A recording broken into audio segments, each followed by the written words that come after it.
gentlemen, we welcome each one of you to our today's program, and we are very proud and privileged to have each one of you with us here this morning. We have completed 15 years this year, and to begin with, I'd like to thank each one of you, all of our supporters, everyone who has supported us, sustaining the industry, for your support. We thank you. Without you, it really wouldn't have been possible. Thank you so much. To begin with, ladies and gentlemen, it is the first edition of the AI and IoT India 2018, and we all know how big the IoT market in India is. It is currently growing and is estimated to reach US dollars 15 billion by the year 2020 and 75 billion US dollars by the year 2025. It is currently driven by industrial automation, primarily in sectors such as telecom, in healthcare, housing, agriculture, and engineering. However, the consumer IoT market is slowly evolving with increasing awareness among people. And keeping that in mind, we bring you today's program, the first edition of AI and IoT India 2018, and we aim to highlight through our today's program the most innovative advancements in technologies which are affecting IoT. And we are also going to be covering throughout the day topics entirely on IoT, the ecosystem, including smart energy in cities, developing for the IoT, connected industry, connected enterprise, connected transportation, data analytics, robotics, blockchain for AI and IoT, privacy and security, and IoT innovations and technologies. So once again, welcoming all of you. Let us begin the program by lighting up the ceremonial lamp. Thank the Almighty, seek His blessings. I'm going to request all of you to please put your hands together and join me in welcoming Mr. Yaduvendra Mathur, the Honorable Additional Secretary, Knowledge Innovation Hub at Niti Aayog, requesting him to kindly come forward and light the lamp. I'm also going to invite Mr. Rajan Matthews, Director General of COAI, Mr. Anil Valuri, President, India and SAARC at NetApp. Mr. TV Ramachandran is also joining us this morning, President of Broadband India Forum and Chairman AI and IoT India Conference Committee. Mr. Shashi Dharan, MD of Bharat Exhibitions, is also requested to please join us. Let us thank the Almighty and seek His blessings, thank Him for a new day of learning by lighting the auspicious lamp.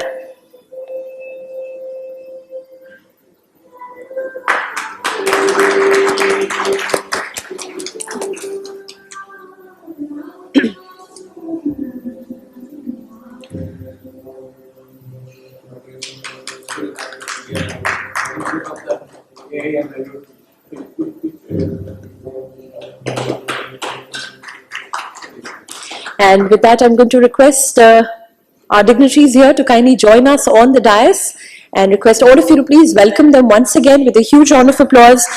Mr. Yaduvendra Mathur, Additional Secretary, Knowledge Innovation Hub at Niti Aayog. Mr. Rajan Matthews, Director General of COAI.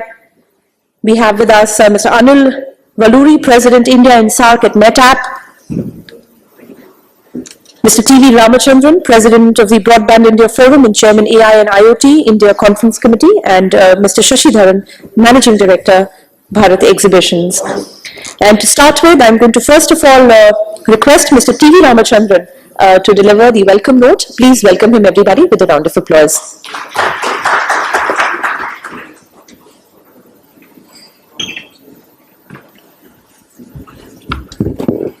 Thank you. Good morning, ladies and gentlemen.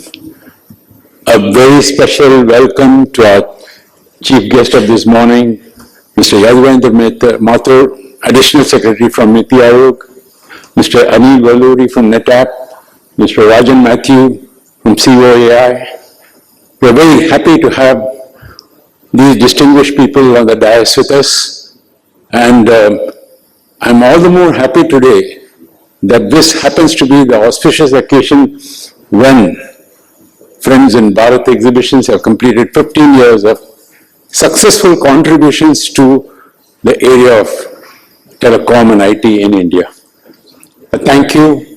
Once again, a hand for Shashi and his team. It's my pleasant duty to just give a brief welcome note.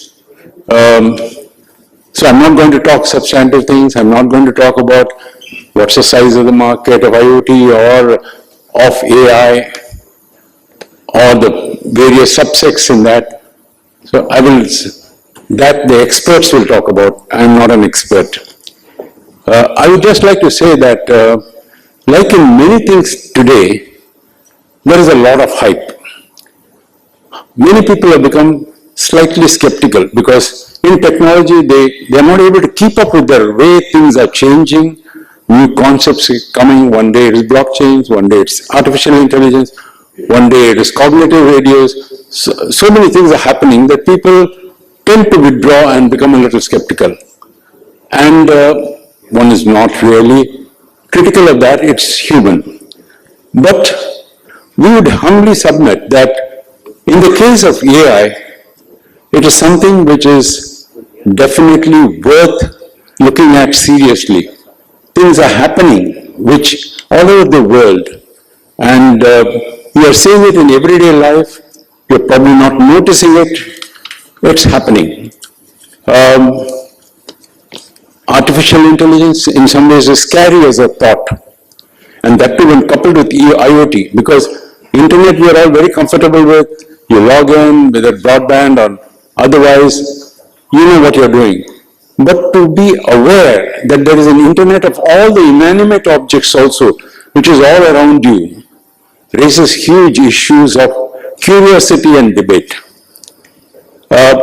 Today's conference, the first of its kind, combining the power of both.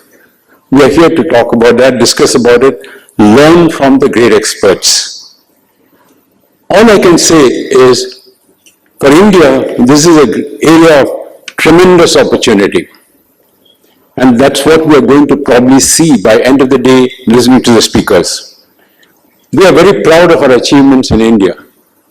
I think what we have shown as possible in mobile telecoms, the entire world, the rest of the world is simply amazed at that, what we have done in a short period of time. And we are growing to other new areas in a similar fashion. We can show our prowess there in software, in everything else. In the area of AI, which is a growth area for the entire world and therefore for India, India with its huge, it's the youngest nation in a way, very IT friendly. But what is the scope of growth here? While we are happy about many things and maybe getting to be a bit complacent on some things, one must also sit back and realize that in AI, the highest number of jobs is, as expected, with China. With its 1.3 billion population, it has got logged today 12,113 jobs in AI, highest in the world. That's nearly 10 times, at least 9 point sometimes that of India. USA, which is much smaller population of just 300 million, has got 7,500 nearly jobs, which again is 6 times ours. Japan, a tiny country, 3,300. UK, even smaller, an island, 1,600. We are at 1,326 logged. Now, that is something which does not dishearten us. We see that as an area of tremendous opportunity. Knowing the strengths that India has, I think this is something for us to capitalize on. And there, I would like to say, I would like to, in a way, quote from Sherlock Holmes. In his debut appearance in Studying Scotland, as some of you might remember, he said it is a capital mistake to theorize before one has data. That's a big word of caution. It's a capital mistake to theorize before one has data.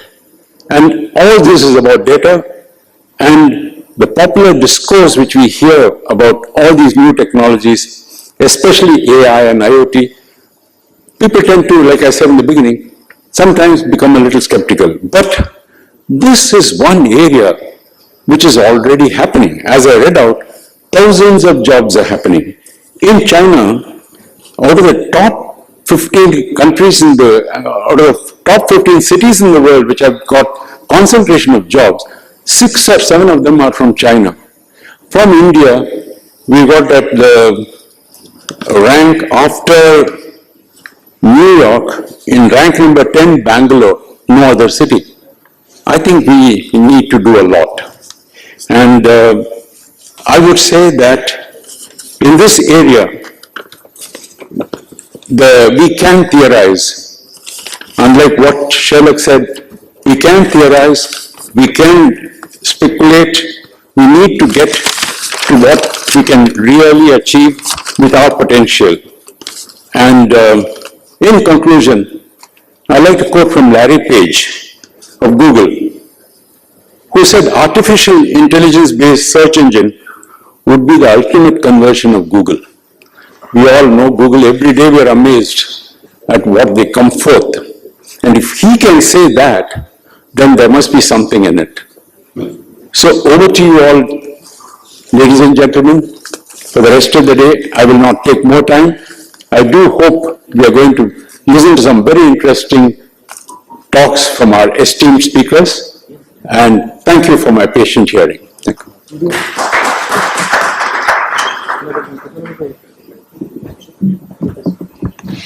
Well, thank you very much, Mr. Ramachandran, for talking to all of us here. And before I invite Mr. Anil Valuri, President, India and SAARC for NetApp, let's have a look at this audio visual, please.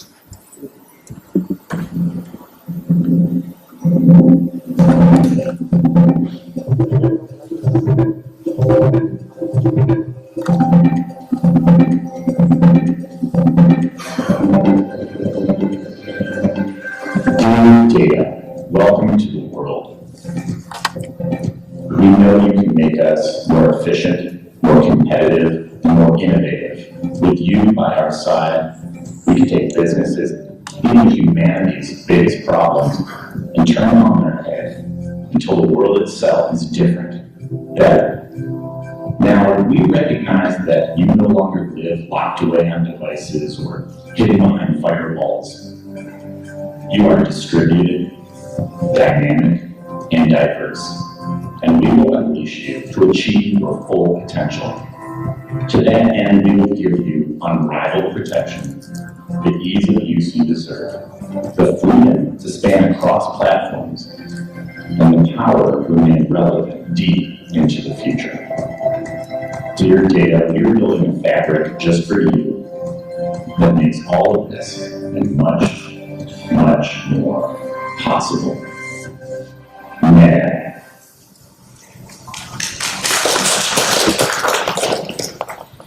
Thank you, ladies and gentlemen. I request you to once again put your hands together and join me in welcoming Mr. Anil Valuri, President, India and SAARC at NetApp, and I'll request him to deliver the keynote now.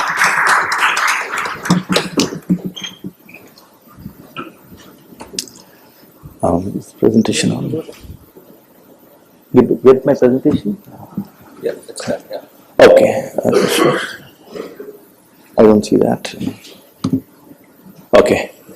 Good morning. My pleasure to be here, and thanks, sir, for coming over here to grace the occasion. My presentation centers around what we've shown in the video, which is about data.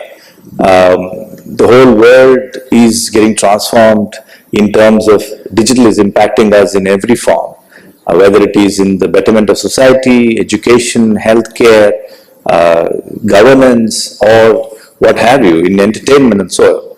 And our job from a industry perspective is to make sure our customers are changing the world with data.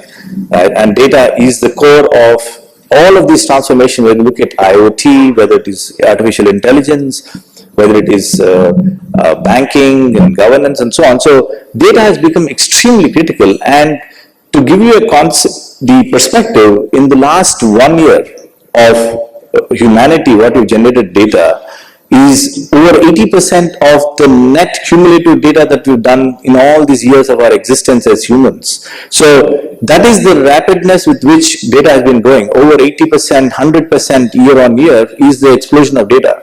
And this is to do with various devices, including IoT, mobiles, social media, all of that stuff which is creating that level of growth in terms of data. So data is impacting all of us, and it's a world which is changing every day in terms of technology, and data-driven digital transformation is forcing, whether it is governments, whether it is businesses, or whether it is research, it's all about data, and it is the digital transformation is forcing us to adopt things, look at new areas of offering products, reaching out to new customers, improving productivity, and so on. So the essence of my presentation is all about how we look at data and what is the value that we assign to data and how do we leverage that data to do things around artificial intelligence. So just to give you a concept of the industry view, it is expected over 50% of the top 200 companies globally will depend majorly on the transformation that will create new products and new technologies and new services using digital as a means. And the business volumes that will be created out of this digital transformation is expected to be over 1.7 trillion. And it's a large, not just business opportunity, but even opportunity from the society perspective in terms of offer better services to citizens, create new medicine, create new healthcare offerings, as well as increase humans' interaction with each other in terms of entertainment, sharing of information, education, and so on. And if you look at the two areas of how digital is transforming, there are, on the left side, you will see how businesses are looking at transforming using digital as a means. It is in three areas. One is enable new customer reach, new customer touch points, whether it is using mobile, whether it is using digital footprints, and reach out to how do you address customers without physically covering the territory or physically looking at geographies. Reach through digital means, and now we can see that happening through digital campaigns, digital marketing, digital touch points, and this is what the new touch points for customers are being done through digital means. The other one is offer instantaneously newer services. Take a bank, take a enterprise, take a FMCG company. How do you form new services overnight, create new services for a specific requirement, and collapse that and go to a next service using newer models of development using such as DevOps and so on, and quickly offer highly scaled applications and products and services using digital as means. Of course, the third one is all about cost. How do you reduce cost? How do you optimize operations using digital as a means of that cost reduction? And that is, if you look at those three areas of improving top line, improving bottom line, and of course creating new value propositions to customers, how is IT, the technology part of it, managing that part? There are three areas of doing it. Of course, one is that, are we leveraging cloud enough, right? The cloud is the ability for customers and enterprises and governments and small and medium businesses to leverage elastic infrastructure available on the cloud, whether it is through AWS, whether it's through Azure or Google Cloud or local cloud service providers. How do you leverage the elasticity of the cloud, whether it is in the space of infrastructure or in the space of services, and also not invest your own money to meet the requirements of elastic scale. So if you need high scale, you should be able to go up. If you have reduced scale, you should be able to go down, and that's all elasticity which is assigned to cloud. How do you leverage that for enterprises and businesses and governments? And that will be one of the key areas how infrastructure is being managed today to meet those three business objectives. The second one is the ability to create cloud-like experience within your own premises. So a lot of us, we are skeptical, we are concerned about security on the cloud, privacy on the cloud and so on, while those not necessarily true. We still want to have a user cloud-like experience within our infrastructure. So if you used to a mobile usage, a touch screen usage model, we have the tendency to go and touch everything to see if it works from a touch screen perspective. Similarly, if you are used to an elastic cloud user experience, how do you create the same thing on your infrastructure? So this is all about transforming customers who have not gone to the cloud or are in the beginning stages of the cloud journey. How do you get them to have private cloud experience within their own infrastructure? And the third one are the traditional legacy platforms. How do you make sure they are journeying to cloud using newer technologies such as the converged infrastructure, artificial intelligence, IoT, and so on, by modernizing that infrastructure to adopt to the newer areas. So this is, cloud is clearly an inevitable phenomenon. India has been a laggard in terms of adopting cloud, but I think in the last couple of years we've seen phenomenal acceleration, including public sectors, including banks, including governments, who have started embracing cloud, because initially there was a lot of skepticism on cloud being secure, how do you protect data, how do you make sure that the privacy is upheld. And those questions have been answered from a technology standpoint and from a policy standpoint. And you see the cloud becoming a very big phenomenon. And it is inevitable, because we are really saying we should be able to use cloud as if it's a phone dial tone. You pick up the dial, you pick up a phone, you get a dial tone. Similarly, you are really saying you use compute, network, infrastructure, storage, applications on usage basis. So you do not need to invest yourself, you don't need to set up your data centers. And in between lies the truth. You might want to have a continuum which is from on-prem to a cloud, and in between you could do a hybrid, bits of this and bits of that. So that is and AI is very intrinsic to the usage of cloud, because most of us do not have infrastructures or the compute capabilities to be able to do large-scale learning systems. And what cloud does, whether it is through Amazon, whether it is through Google or Microsoft, we have the ability to use AI as a service on the cloud. And you have data located within your premises, or data getting ingested through IoT devices, whether you want to do it on-prem or you want to do a mix of all of that and host it on cloud and do AI as a service. It's in the reach of the small and medium enterprises now. So we do not need to have large infrastructures to do AI and machine learning. We should be able to go and use on the cloud. And that's part of the continuum that we are really talking about as far as cloud is concerned. So our job is to make sure we help customers secure data, protect it, compress it, locate it where it is the most economic value, and bring it when it is needed most, whether it is for data analytics, whether it is for learning systems, or what have you. And that's in the three areas that is what NetApp's strength is and NetApp's offerings are. So we have an architecture. It is not close to NetApp only, but it is an open architecture which allows different disparate systems and clouds, multiple clouds to come on, including your own infrastructures, and be seamlessly able to operate, have access, have control, and also have the entire protection of that access. So the ability to have on-prem infrastructure, to have operate in a multi-cloud environment, and also have an hybrid infrastructure in between to do insights, access to data, and protection of that data is intrinsic to this entire data fabric architecture that we propose to customers.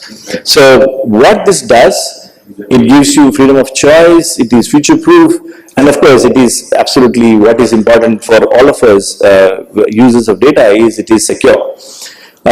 Coming to AI has always been there. So what has really changed AI in the last 2 years or 3 years, and why there is so much of focus on AI, is on two counts. One is there is so much more data that we are generating, right? And that data is accessible for all of us to do something about it.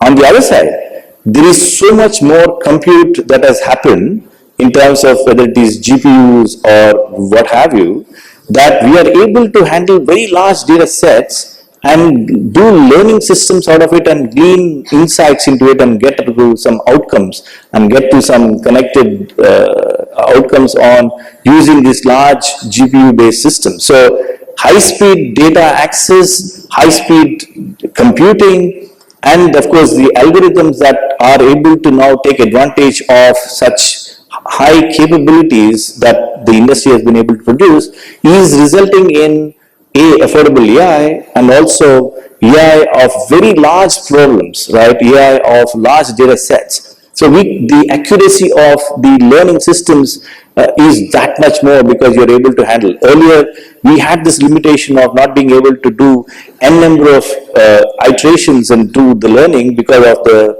infrastructure limitation. So all of that is now disappearing, and now you are able to do AI on your mobile, or you're able to do AI on the edge, or you do AI on the cloud. So AI has become affordable, AI has become accessible to everybody, and depending on the kind of problems that you want to solve, the infrastructure is available for you to scale. Of course, this is just a snapshot of what AI does. I think I was talking to Mr. Mathur. The fundamental advantage of doing AI is of course in the health and life sciences, but also allows us to do in digital marketing in terms of offering products to customers, look at the patterns, cyber security. Security is a very, very important place where AI can really help. And of course, defense intelligence, Internet of the IoT is a very big source of the data ingest that you're looking at as one of the means of doing AI. And of course, the financial markets have been the most biggest contributor to the enhancement of the AI capabilities, because they have been contributing in terms of usage, in terms of learning models, and of course the economic funding of that initiative.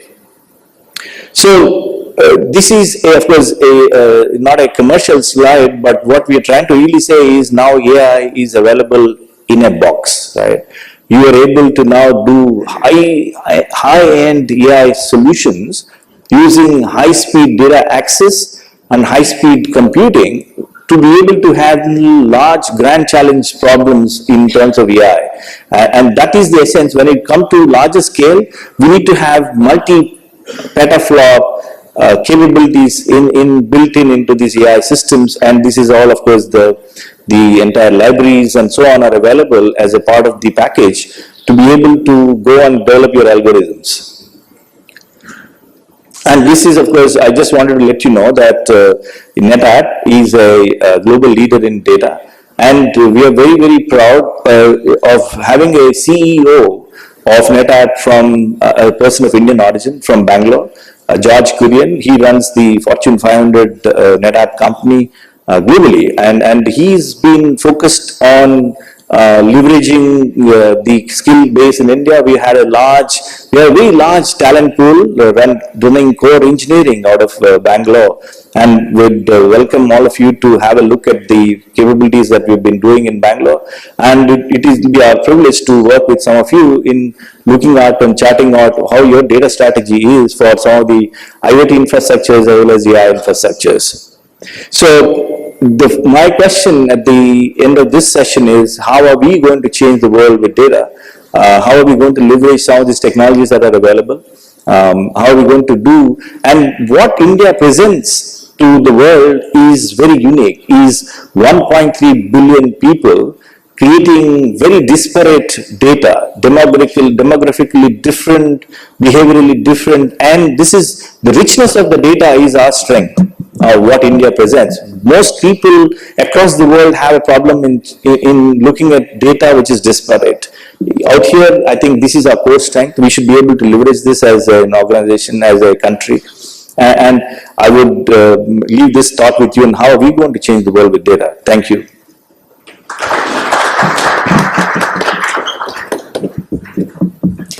Well, thank you, Mr. Valluri, for that comprehensive keynote. We move on, and it is time for me to now request Mr. Rajan Matthews, Director General, COAI, to kindly talk to all of us. Please welcome him, everybody.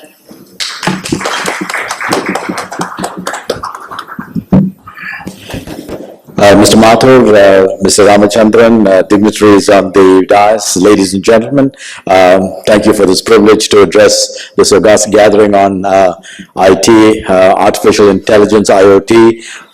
Just by way, by my background, I represent COAI, which represents all of the mobile operators, so my perspective will come from that particular angle.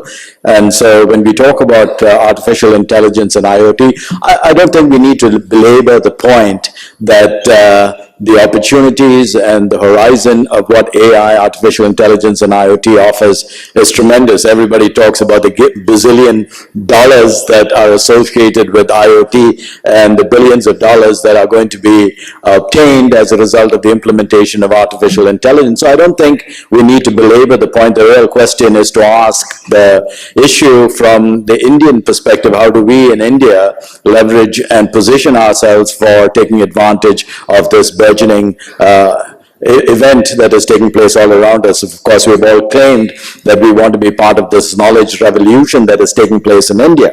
And so if this great opportunity is in front of us, the question that arises is, what do we need to be doing? The whole notion of digitization as far as our networks are concerned started a long time ago, so it's nothing new. All the way back in '89, our industry, which is the telecom industry, went from analog to digital.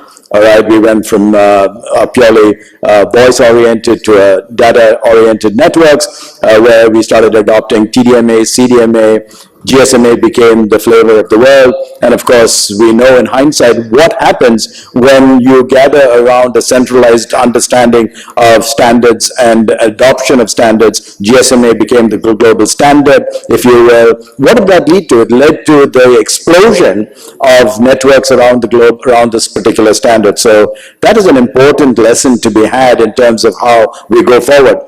I'd just like to introduce this idea in terms of our position in India vis-a-vis the globe and the opportunities we had in terms of an anecdote. As we know, chess was invented in India way back, and it is told, as the story goes, that the sovereign, the king who invented this, had really called one of his advisors to develop a game for him to keep him occupied in his leisure time. And so this particular advisor invented chess, so the story goes. And of course, as you know, chess is an 8x8 board, and the king was so impressed with this particular game that he asked the advisor, what do you want as a sort of recompense, reward? He says, I just want 1 grain of rice starting at the first square, and you increase it geometrically as you go forward. So yes, the first grain, the first square is 1, and then it goes to 2, and then 4,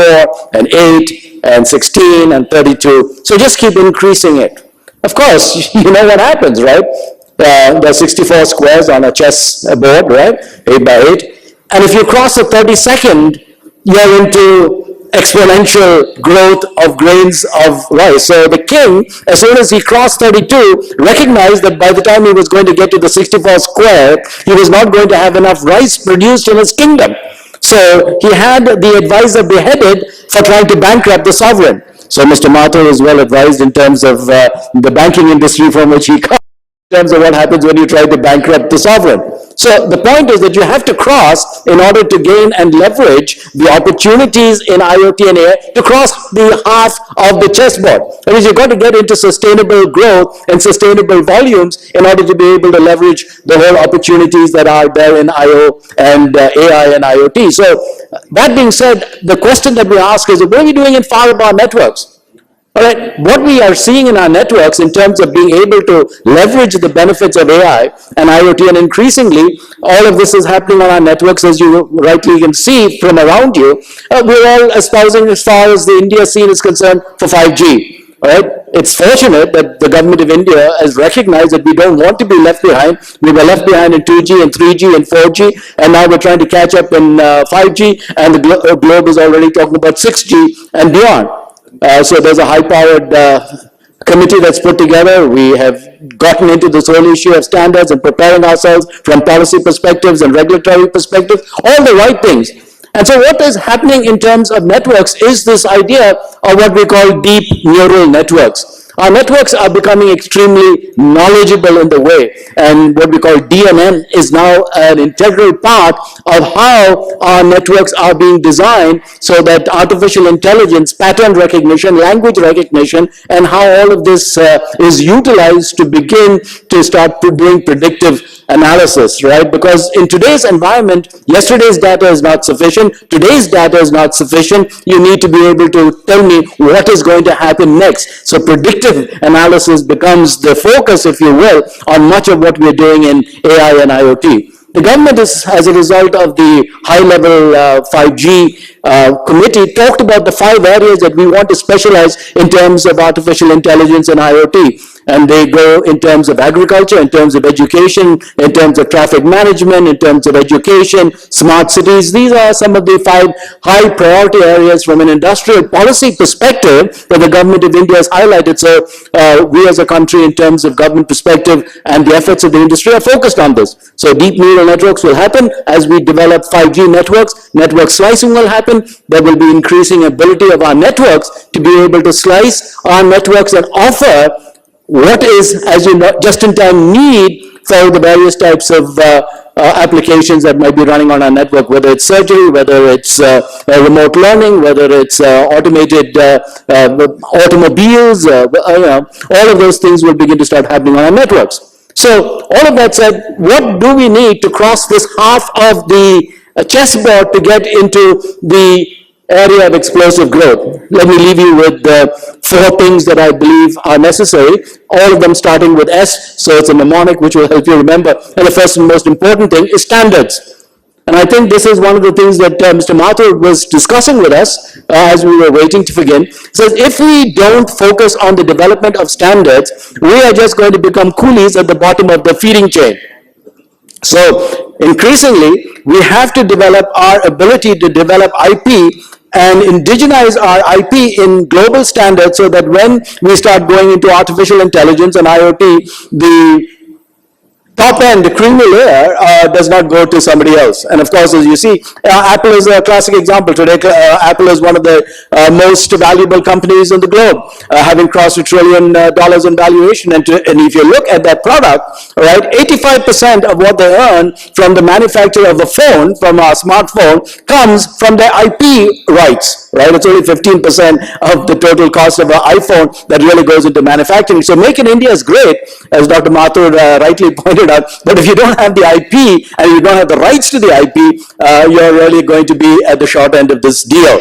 So, the whole issue of standards is absolutely critical. We as a nation need to get involved in the generation of standards, involving our ability to control that, generate the IP, embed the IP in what we call SEPs, essential standards, and make sure that the revenue streams attached with that inures to the benefit of the country. That's one. The second thing that we need to understand is security. And increasingly, we're talking about data privacy and data security, and we have to begin, when we start thinking of AI and IoT, talking about security as an inbuilt aspect of design. We can't wait till post facto, till after things have been designed and things are in operation, to then worry about security. So again, it was mentioned in our previous talk about security, and security is important. The other thing about security, there are 2 aspects of security that we have to focus on. One is the personal aspects of the protection of personal data. And of course, as we go and our Data Privacy Act becomes a reality vis-a-vis the Supreme Court rulings, we must ask, how do we stay away from some of the dangers of trying to protect our data and control data privacy? Of course, we say that, putting things in the country, within our borders, having routers in India are important and necessary, but we must be careful that we don't so balkanize our networks and so balkanize the ability to access information that the aggregate nature of the value of AI and IoT, which depends on having access to a multiplicity of data sources, does not get wasted. So we need to be very careful in terms of when we talk about security, embedding it upfront as part of our design, and two, not allowing the law to begin to start looking at this in such a fragmented way that the benefits of mass data and mass data access, gets wasted. So standards is important, security is important, skills. I think one of the things that if we are to benefit from AI and IoT, we have to focus on skilling. We've lost a lot of jobs in our industry, very clearly, but when we look at the future of AI and IoT, the opportunities are tremendous. Today, we can't hire enough people who have the skills in AI and IoT to be able to do the things that we are. Many of our companies have already talked about how customer care is increasingly being handled by artificial intelligence sources, bots and others. And so when we look at the skills that are necessary, we find that our universities are simply not producing the quality of graduates that are necessary to be able to take on these responsibilities. And so we have to look at the skilling factor. How do we ensure that the talent coming out of our universities and our colleges are adequate to take care of these opportunities? And two, how do we reskill our existing workforce so that we can take advantage? So without that, the benefits of AI and IoT will not inure to the benefits of the country. And finally, we must focus on simplicity. I think what we get carried away with is that we believe that as things get more and more complex, the interfaces and the front end need to be looked at very, very simply. When you look back, when you notice how Microsoft and Apple kind of competed with one another, you'll notice that Apple was able to compete head-on with Microsoft, and Microsoft kind of had to play catch-up because of the interface, what we call the GUI interface, right? And the GUI interface was really one of the things that kept Apple in the race vis-a-vis the behemoth that was Microsoft. And because of the basic ability to make the interfaces very simple, intuitive, and user-friendly, allowed the explosion to happen in terms of developing applications that allowed users not to have to get into massive amounts of code and coding and everything else. They had simple interfaces that allowed the user to interact with, utilize, and utilize this information that was there at their fingertips. So again, let me conclude by saying let's focus on standards, let's make sure that security is embedded, let's make sure that skills are there for the country to be developing, and let's make sure that we have simplicity as an integral part when we develop artificial intelligence and IoT solutions and applications. Thank you very much. Thank you, Mr. Rajan Matthew.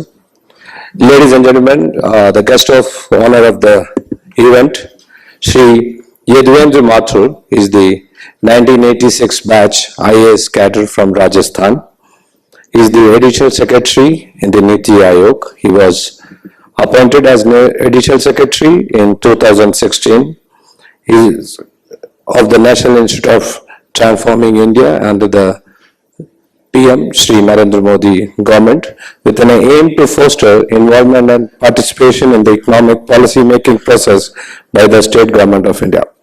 Mr. Yaduvendra Mathur inspired the staff and the students of Kaziranga University when he recently visited there, I have been told. So ladies and gentlemen, put hands together and welcome Shri Mathur.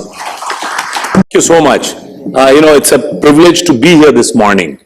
I was not a, earmarked scheduled speaker, but still, like I was mentioning, it's always a privilege to learn from such, interactive sessions. So we've had two very nice presentations on AI and IoT from two very, distinguished, knowledgeable people. In Niti Aayog, we guys have been working on preparing this discussion paper, National Strategy for AI, and we call it AI for All. And this was released in June 2018, and Mr. Velluri was also a part of the working group that had drafted this paper.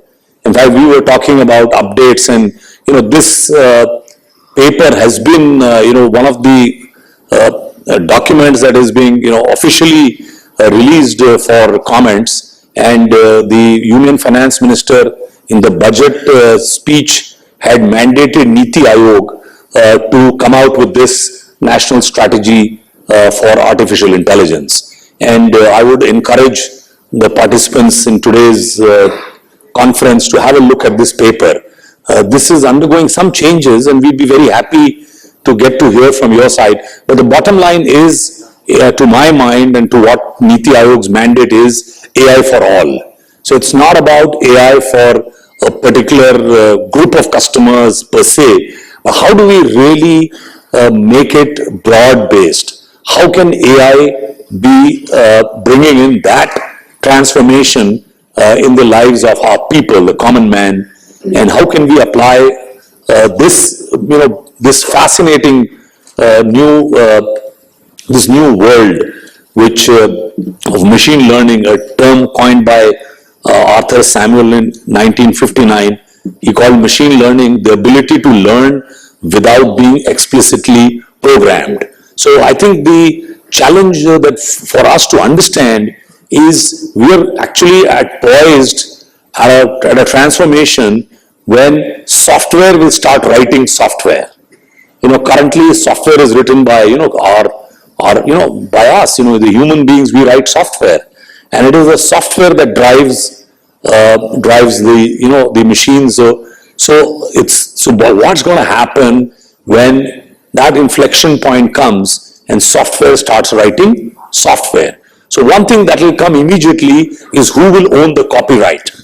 So I was talking to Anil that, and in fact only a day before we were having this intellectual property and frontier technologies, the UK, there was an event here in Delhi, and there was a nice panel. We were really going deep with the lawyers on what's going to happen to the copyrights and intellectual property. What happens if a painting is generated by a machine? And of course, who owns the data which trained the algorithms?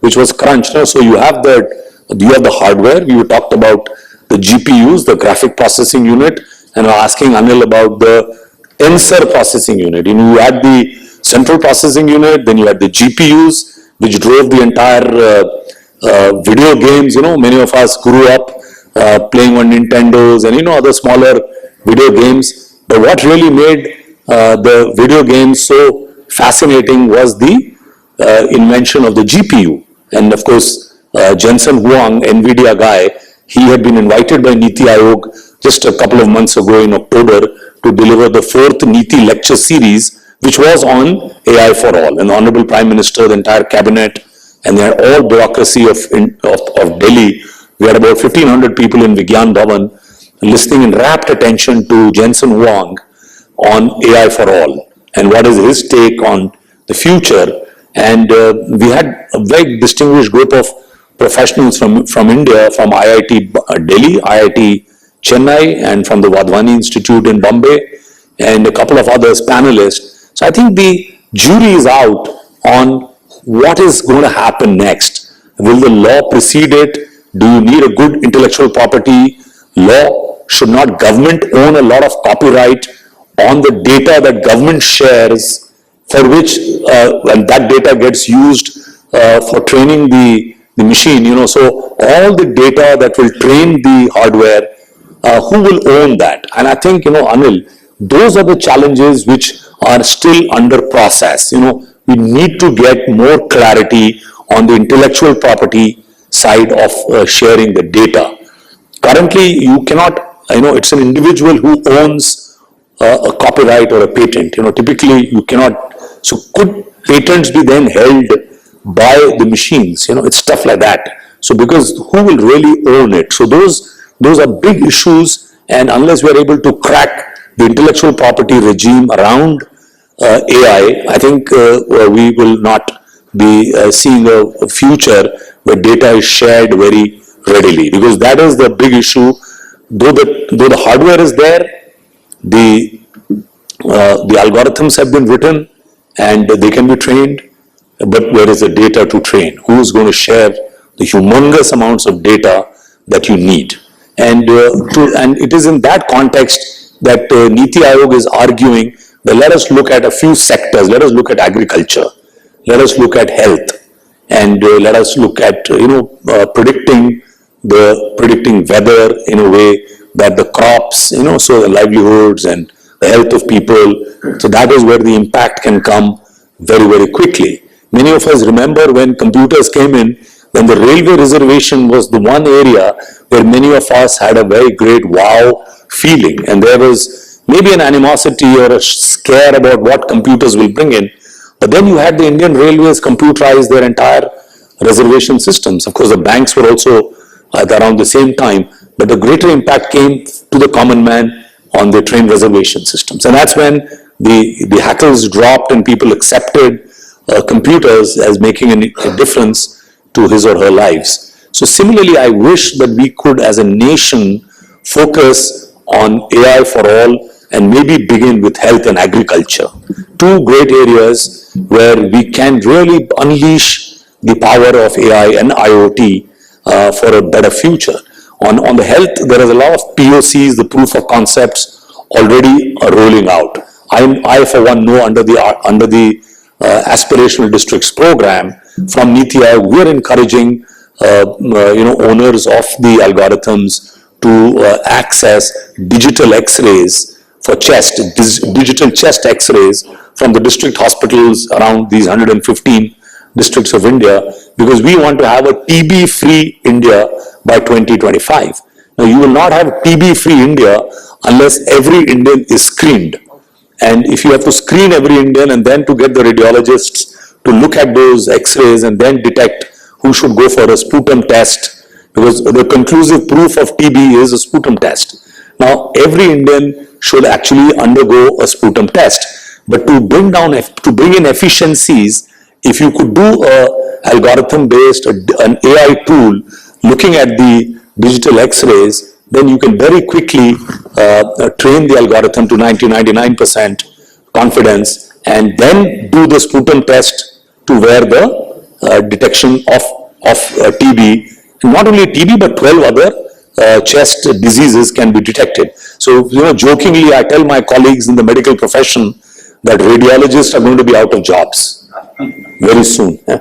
And maybe we are telling the Medical Council of India in its transformed avatar to actually get people away from such professions, because technology is likely to render a lot of radiologists irrelevant in a way. Now, those are real examples where stuff is happening. And this is going on. There are many companies, I won't take the names, many companies which are moving very quickly on AI and radiology and stuff like that, on medical. So that's one big business opportunity.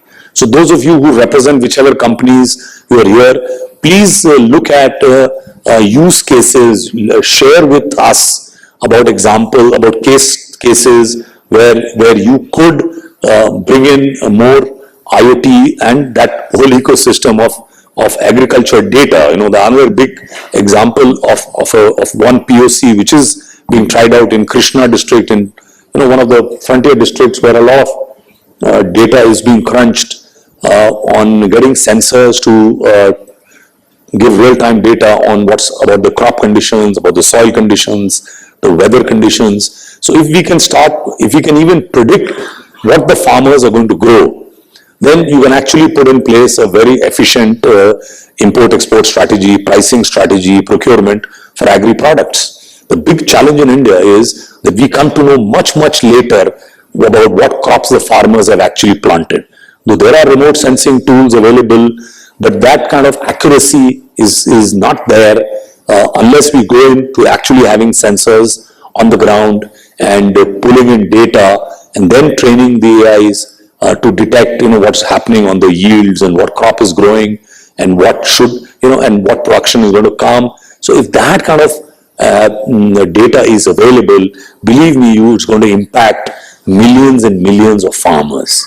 So we need to really crack the puzzle of how can we use big data to make an impact on people's lives.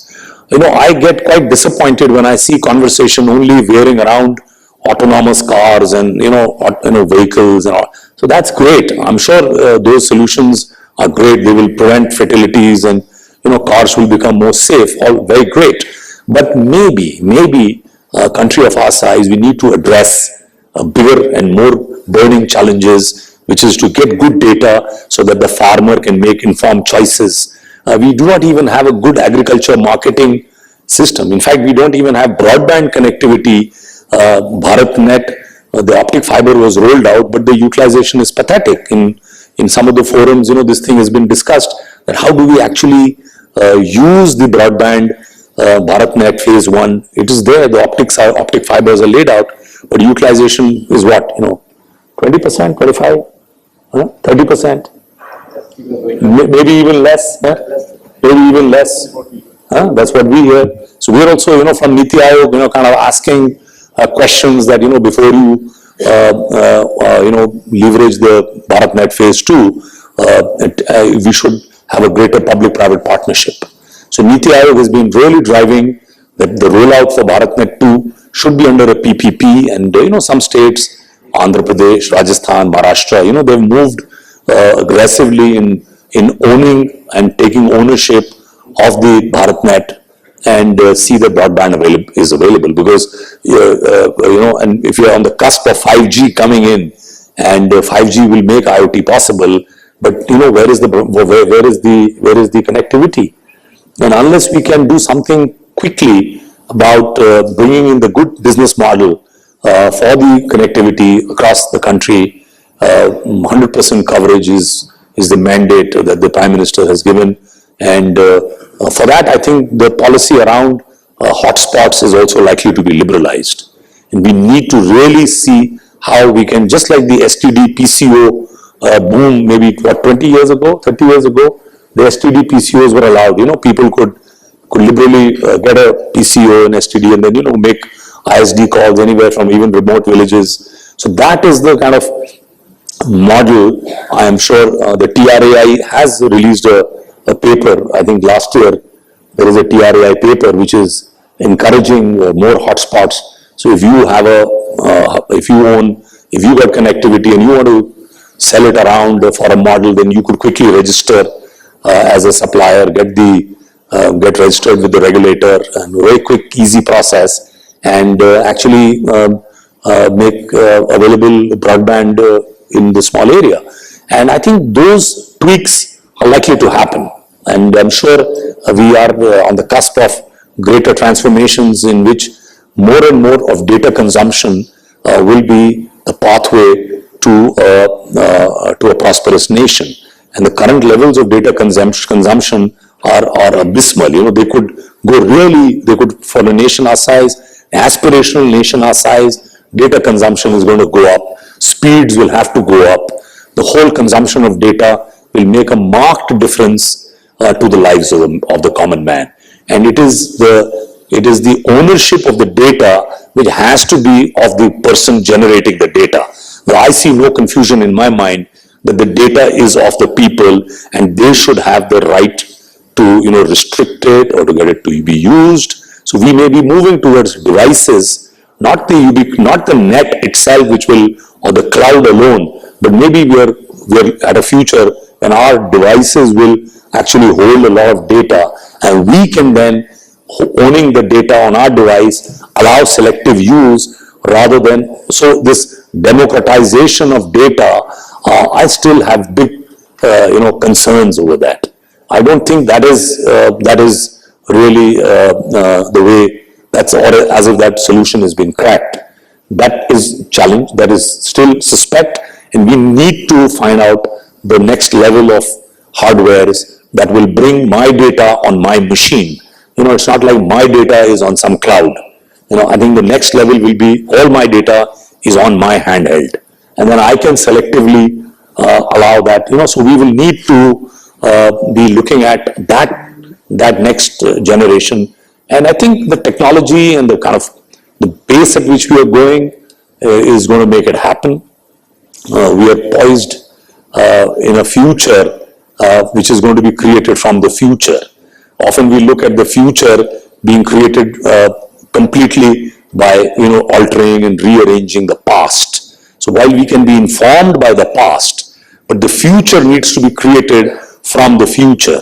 So it's, if you continue, if you just tweak around the past, then more often than not it is change. And there's a big difference between the word change and transformation. And very often we try to pass, change as transformation. It isn't. Transformation would occur when the larva pupa becomes a butterfly. Now, butterfly and a pupa are completely different. That is transformation. And it's not more better, more different, more of something or different of the same thing. It's all in the realm of change. So my sense is artificial intelligence is that transformation. When software starts writing software, what will come first, whether the hardware is more critical, whether the data is more critical, or the algorithms are more critical, that jury is still out. If you hear Professor Mausam of IIT Delhi, he's got a completely different take than what, let's say, Jensen Huang of NVIDIA talks about. So Jensen and NVIDIA and that universe is more hung up upon the hardware part. Is that the hardware which will really create the breakthroughs. But the Professor school is that no, it still will be the human brain which will still write the algorithms, and that is what will drive. It's not a question of the hardware, but both these schools typically have no other way but to agree that the real fodder, the real calories, just like food is to the human beings, data is to the machines. So we have to be very, very clear that data, that's the new oil, the new wealth. And I think we need to, as a nation, be very proud that we are on track. So no pessimism. I think we are one of the best position currently. The National Strategy for AI is a great document, and have a look at this if you haven't, and we'd be happy to engage with you going forward and even supporting your proofs of concepts if you need to engage with any sector. But please, listen to us and do stuff on health and education and nutrition. These are key areas. Agriculture, of course, manufacture is there. I'm not running that down.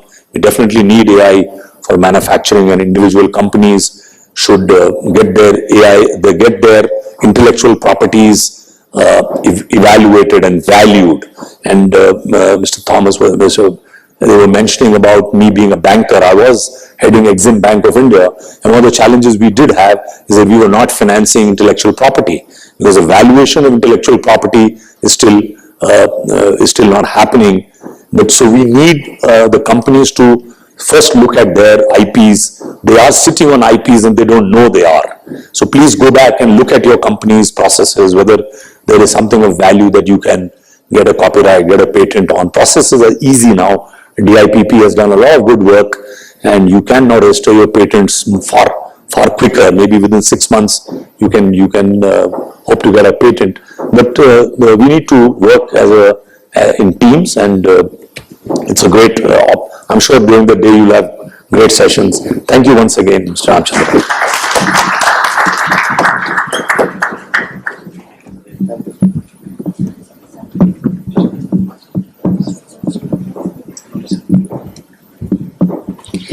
Well, thank you very much, Mr. Mathur, for talking to all of us here. We are very grateful you could spare some of your most valuable time in coming here and talk to all of us. And as a token of our gratitude, kindly accept a memento from all of us. I'm going to request Mr. T.V. Ramachandran, President, Broadband India Forum and Chairman AI and IoT India Conference Committee, to thank Mr. Mathur. And Mr. Mathur, can I request you to kindly present a memento to Mr. Rajan Matthews on behalf of all of us and thank him. And one to Mr. Anil Valuri, and thank him too. And I'm now going to request Mr. Shashidharan to kindly propose a formal vote of thanks. I'll take only 1 minute, sir. I'll not take more than 1 minute. First of all, with my folded hands, all of you, to achieving the 15 years for the BE, which we did it on 8th of December. We are 15-year-old baby. Thank you so much. Sir, thank you very much from your busy schedule to be here on this day. Thank you very much. And we'll have a quick panel discussion after this, as Mathur Saab has to leave. The moderator of the session and the panelists are ready. So ladies and gentlemen, please be seated. Mr. Mathur will read, Mr. Rajan Matthew will continue the panel discussion. Thank you very much.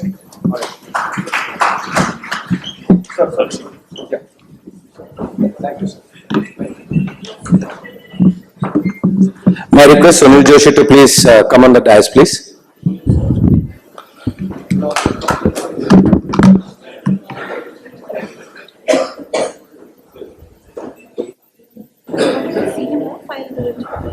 He is doing it. Mr. Arindam Bhattacharya, Group Leader C. Dot. Ms. Suchita Mahapatra, Vice President and Head of IoT, Bharti Airtel. Ramanujan, Regional Director, Enterprise and Government Business, India and SAC, NATAP. And Rajan Matthew is already there, will continue. So just give us 1 minute to just to put the names have been done. Names? Done. So, Sunil, over to you. Thank you.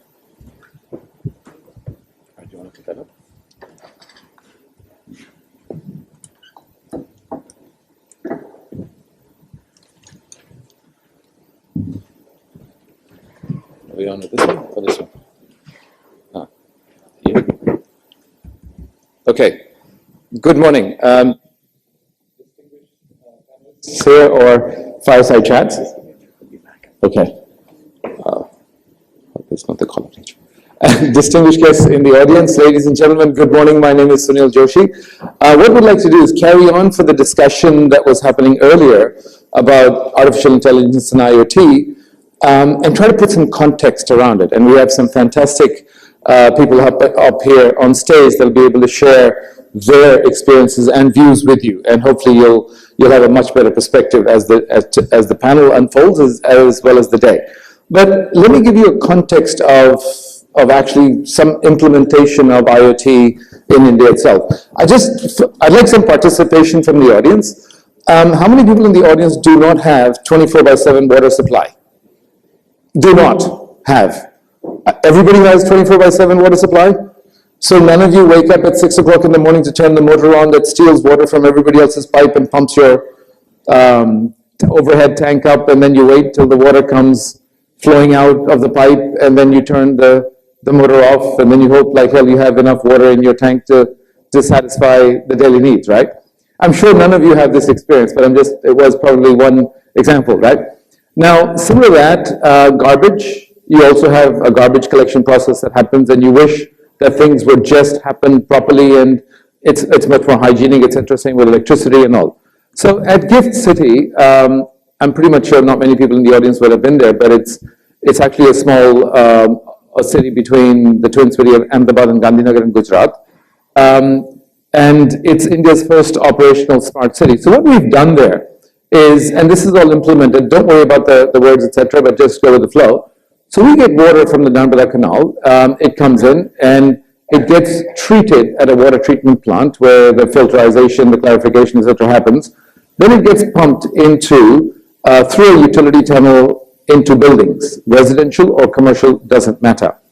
From those buildings, what happens is that the water then just gets pumped not through force.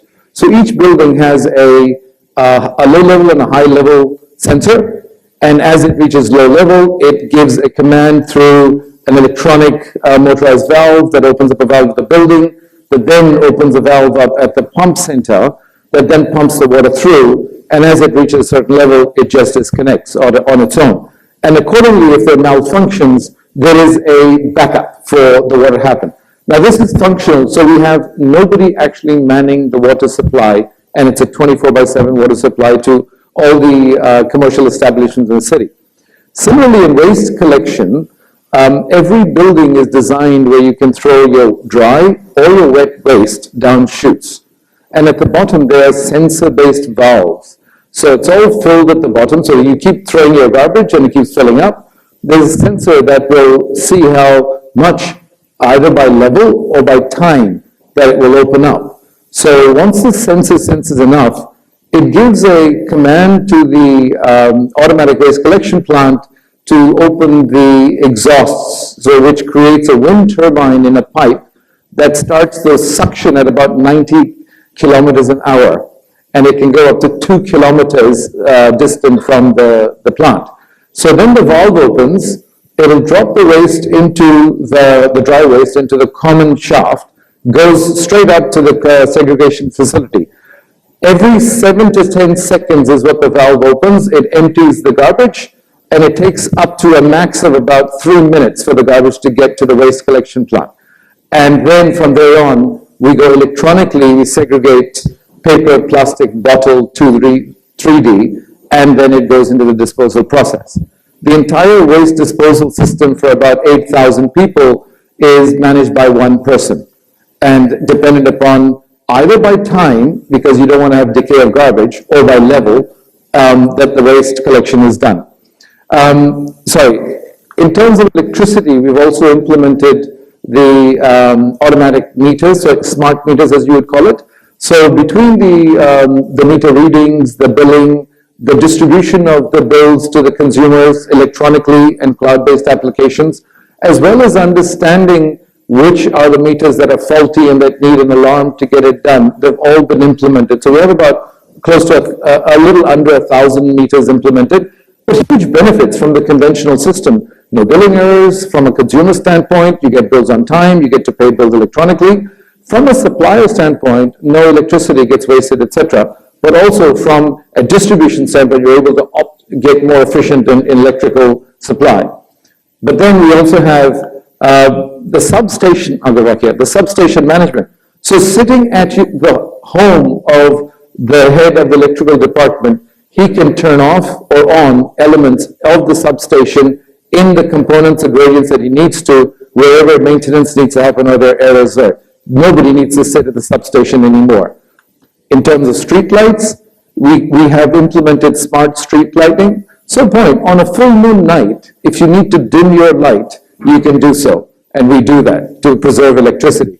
But we don't do it in batches of 25 or 50 lights at a go. We can dim it by individual street light to the level of I can dim alternates, we can dim all, we can dim some. So all it helps us do is manage the lighting of the city and become more efficient in electricity usage. So we bring all of that together into a central city command and control center. So you can all manage it, not at site, but in one centralized setup, from surveillance to the public utilities to even integrated IBMSs. Now, we talk about IoT and AI. The first part of the discussion is big. It's about a $50 billion market, and it's growing at about 42% compounded annual growth rate. The network element, total AI-driven network solutions, is about 10% of that, which is about close to $6 billion and growing fast. All it says is that whether it's IoT or AI, there are elements of it that is helping us improve the way we live, improve the way we do business, being guided by better data, better decision-making processes, and therefore enable us to become much more efficient as we go. So with that as a context, and my distinguished members here on the panel, what I'd like to do is I'll just start off with asking them a quick question, and then I'll seat myself here, and I'll start from Arindam here. It says, in your view, what is AI? And if you could share one example of how an AI, IoT, we'll start with IoT first. What's IoT in your view? One example of how it's been implemented, and what is the impact that that would have created? Yeah, you can have the mic.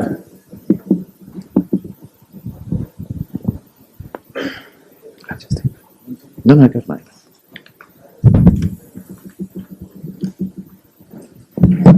There you go.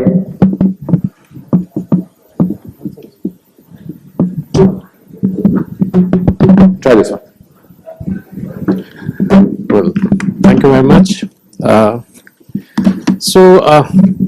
Perhaps everybody knows nowadays what is IoT. People have been witnessing the massive growth of sensors and sensors generating loads and loads of data. In the morning session, Anil talked and to large extent about how this is generating a lot of data, and they being a data-driven company from the storage business now. So it's their bread and butter. So IoT is there, it started from the industries where they started putting sensors to modify the manufacturing process, thereby generating data which was then collected by the SCADA systems, and the analytics of that generated outputs which actually help them to create intelligence, to give them solutions and suggestions as to how to improve the manufacturing process. From then on, we have moved on to the smart cities today, where the smart cities you will have sensors everywhere, from your homes to the street lights to smart garbage bins. They will generate a lot of intelligence which will be gathered at the back end to give them informed output so as to make decision making better. So, in a nutshell, we call IoT Internet of Things, Internet of Machines, machine-to-machine communication. All these paraphernalia have been floating. So, what is AI going to do? And how AI became important, and how AI and IoT became entwined into each other. This is because the lower cost of the chipsets. The chip companies have brought down the cost so much so that now you can have the AI on your mobile system. You must have witnessed over the past 5 years how your mobile phones have progressed. Now you can run AI on your mobile phones. So fog computing, bringing AI to the edge is actually going to help and change the way we have been doing things in the past. Now sensors will not just produce data that will be analyzed at the back end, but it will be analyzed at the front end itself. Giving you an example, you must have witnessed vehicle monitoring systems wherein the number plate of the car is being read by a camera, right?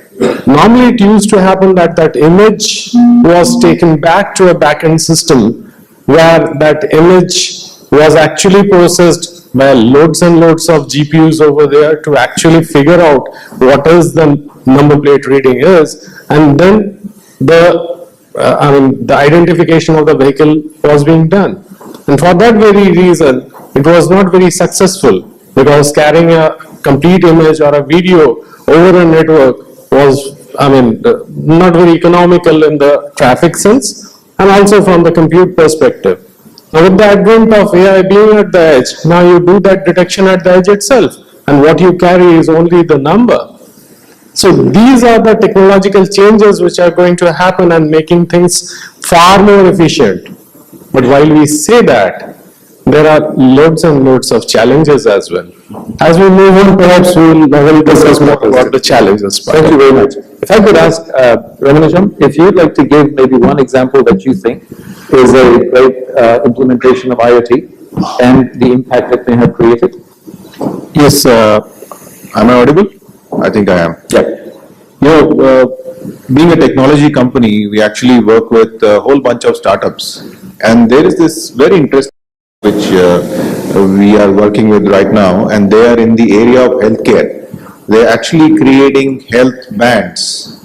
And I must say that it is actually being used in a particular district in North Karnataka, where they've gone to a doctor and given these devices to the doctor, and the doctor in turn has given it out to his patients to be worn on their wrists.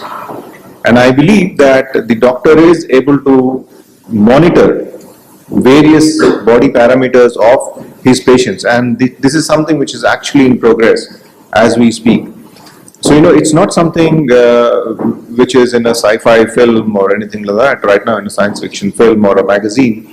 These are things which are being done as we speak in the country and at various places around the country. Intelligent buildings and so on, I think, most of us know that those are some things which have been seen around for a while now. What is happening as a result of all this, like Arindam spoke, is about this huge amount of data being sent and then being processed, and in turn leading to decision making, which is being passed on to the edge, or like he said, that a lot of decision is also getting done at the edge now. So, and that is what makes it faster and possibly more relevant the decision, whatever is made, is faster and more relevant to the individual or to the particular machine which is hosting the IoT or a sensor device. Okay, thank you so much. And Suchita, if I could ask you for you to share your example, considering Airtel and telco industry has a lot to do in terms of providing the connectivity for that whole data to come through. If you could share some of your examples. Absolutely, sure, Sunil.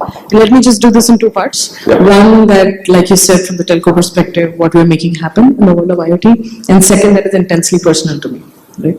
We've all heard about connected cars. We've heard about, the smart vehicles. Some of us spoke about it earlier today. India has about 25 million installed base of cars, 3.5 million that roll out of factory floors each year. Right? Now we could have dongles stuck in the cars, make each car smart, connect these cars. Track engine diagnostics, track driving behavior, provide geofencing. All of these things that we now in the IoT world are all of us familiar with. This is plain vanilla day-to-day stuff that we do in IoT. Where it starts getting interesting, and here is where IoT is really powerful, it's already come alive in India, is when you take this data from, assuming dongles stuck in the entire installed base of cars, say 25 million cars, take that data back, perform the analytics that a machine learning engine like AI lets us perform, push this back to a financing company that give them predictive analytics that tells them when a loan is likely to default. Incidentally, the default rate, the NPA rate on second-hand commercial vehicles in India is among the highest, right? So here's what's happening already in India. This is live, this is now commercially successful, where the data from IoT devices and sensors is being picked up, massaged, analyzed, and being used for predictive analysis. That is right now bringing down the NPA rate on commercial vehicles for a financing institution. Wow. This is live. This is going on, right? So that's example one on bringing IoT to life. Example two, and this is intensely personal to me. My daughter was 10 months old, and I'm not joking, she acknowledged, a 10-month-old infant acknowledged the Alexa in the house before she acknowledged her dad. So that, my friends, to me is the power of IoT. So I'll just leave it at that. Perfect. And Rajan sir, Suchita, I'm glad I'm not in that generation. As a father.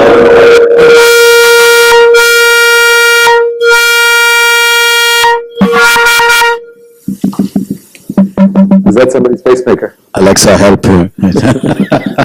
I think one of the things that we've done from the network side, courtesy of our operator community, is what has happened in Hyderabad with the police force. It's very interesting what happened, and this happened about a year and a half ago, when obviously there were issues in terms of crowd management and crowd control. And this was synergistic in terms of a need that the industry had versus a need that the government and the police force had. So we were looking for sites to put up our cell towers in order to provide coverage. We had challenges in our urban areas. So we approached the city and we approached the police force and we said, can we use your lampposts and other infrastructure in the city to put up our infrastructure, which is our antennas and BTSs. And they said, yes, fine, if you would put up cameras also for us to do surveillance. And we said, fine. So what happened is that now we have a BTS, because now obviously there's a power connection. It's 24/7 because we usually have generators even in the event of a failure of power.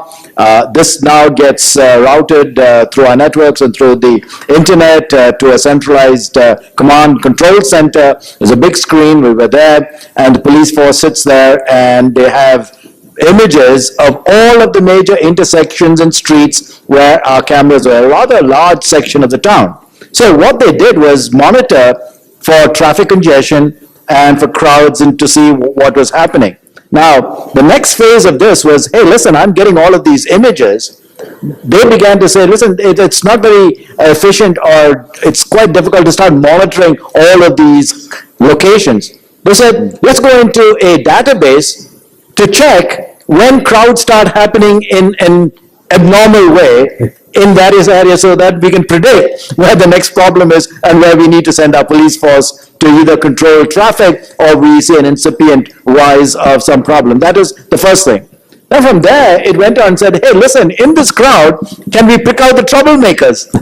So they've got face recognition technology built into their database right now, which basically says, well, there are certain folks that are in our database that we know we'd be on the lookout for. And so if in a crowd, through the ability to, obviously because of the presence of cameras, pick out those and just do it on an exception basis. Right? Just say, if you see these faces, please alert us. And so this is a classic example of how IoT, which is obviously the camera, and then artificial intelligence in terms of being able to search a database and pick out on face recognition technology, and it's happening today in Hyderabad. Wow. And Raghu, if I could ask you to add, what do you think is the single biggest challenge that an organization or an entity could face in going about an IoT implementation within the organization? So I think for one thing is partnering. It's critical. I think we no longer can operate in silos where operators sort of just go in and try and do something. We need the municipality to cooperate because permissions and right of way is critical. All right, then we need obviously support from the police force or the folks who are actually involved in the application. Obviously, we need support from the network folks. Then we need folks who are actually in the application side. But the one critical success factor is skilled manpower. Because what we had to do is to be able to then train these police officers to be able to be sophisticated enough to be able to handle the software and the software interfaces and to do the searches and to, look at these things, and to get them up. And fortunately, Hyderabad, doesn't want for IT skilled folks. And so that was the other critical success factor there. Oh, great. And Sujat, in your view, what do you think is the single biggest challenge that somebody would face in an IoT implementation?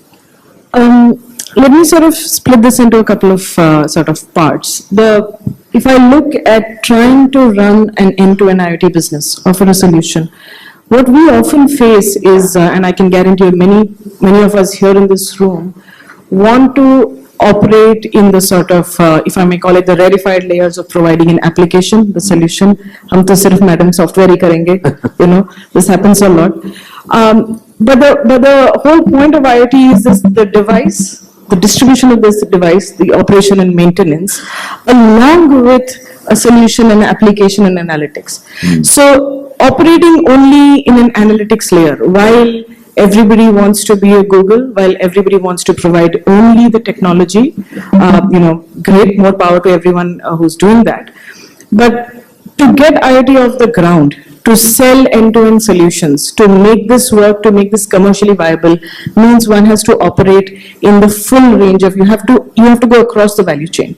And that's where I often on a day-to-day face a challenge where, I have a lot more sort of interesting ideas coming out on the application of the software end of things, lot less on folks wanting to get their hands dirty with something like the distribution or O&M.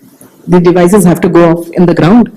They have to be stuck in meters, whether it's Moradabad, Kota or wherever else. It has to get there, right? Else we will not be talking about, will not be harnessing the power that IoT can actually unleash. That's one. The second challenge, I think Rajan touched upon it beautifully, is that this ain't one person job. This is an ecosystem. And the sooner we all recognize that, the sooner we all come together somewhat selflessly to make this ecosystem come together, the better for all of us. It's not only an application, it's not only a platform, it's not only a device, it's not only a sensor, it's not just the SIM, it's not a network technology. It's all of this combined with, like Rajan said, skilled manpower. It's an ecosystem and no one actor can pull it off alone. So I think that's sort of what sounds a bit obvious, but is, on a day-to-day basis, not sort of so apparent when you go out in the market, that this is an ecosystem. People have to come together. And that's the second biggest challenge. Great, thank you. And one of the questions, if you could answer around the challenges, but also could you touch upon people's behavior? Because often we're wired to do certain things a certain way. And when you bring about things like IoT, and we'll talk about AI in a bit, it also means a transition. Like Surya talked about 10-month-old looking at Alexa and saying, look, they're growing up with it. But we have grown up in a different kind of world, and we're transitioning to a new world. How does that play in implementing any IoT solution? See, I would say, I think your question is more from a perspective of how would people adopt to IoT and so on. So, clearly there are 2-3 generations which are there, and possibly most of us in this room belong to a generation which is somewhere around what Rajan spoke about, definitely not in the generation which Sucheta spoke about, for sure, right? I think somewhere we are in the middle, I also face the same challenge. My father lives with us and he is of a different viewpoint on most of the things, whereas my children are of a different viewpoint on almost the same things and are diametrically opposite. So one has to figure out how do we get these things going together, right?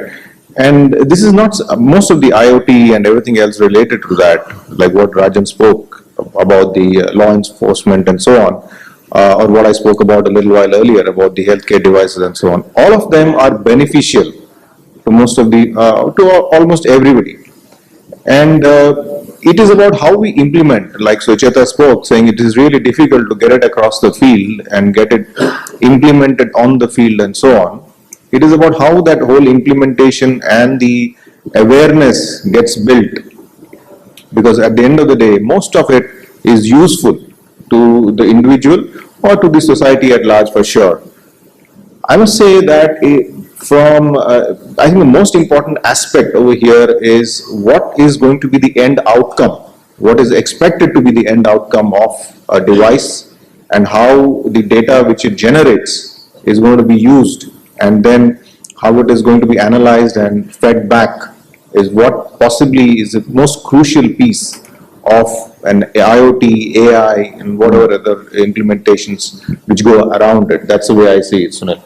Perfect. And Arun, sir, would you like to add on to the implementation challenge? You were touching on your earlier commentary. Yeah.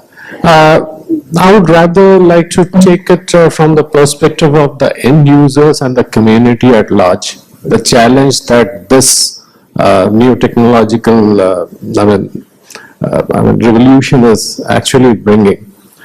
Consider a case, just a hypothetical case, taking from Mr. Matthew's statement. Cameras fitted onto roads, picking up people, then various applications from the same camera. Think about it, all of us are now contemplating on putting sensors and cameras in our household for security purposes. And we want that data to be there on our mobile, right? What if that data gets onto somebody who is tracking you that when you are away from your house? Most of it. All of us inadvertently put a lot of data, private data, on the cloud. And we are scared to death to know that that particular data can be accessed by miscreants. Now a whole dimension is coming over here where we are putting sensors everywhere. And there is no framework, no standard definition of how a security is going to be implemented in order to secure that data. According to Gartner, the major and the most prominent roadblock towards implementation of IoT is security. That is the topmost. The funding and rest all others are coming second and third to that. But how do we enforce security? Today, anything that is connected or reachable can be hacked. You know that. So now we are entering into a new dimension.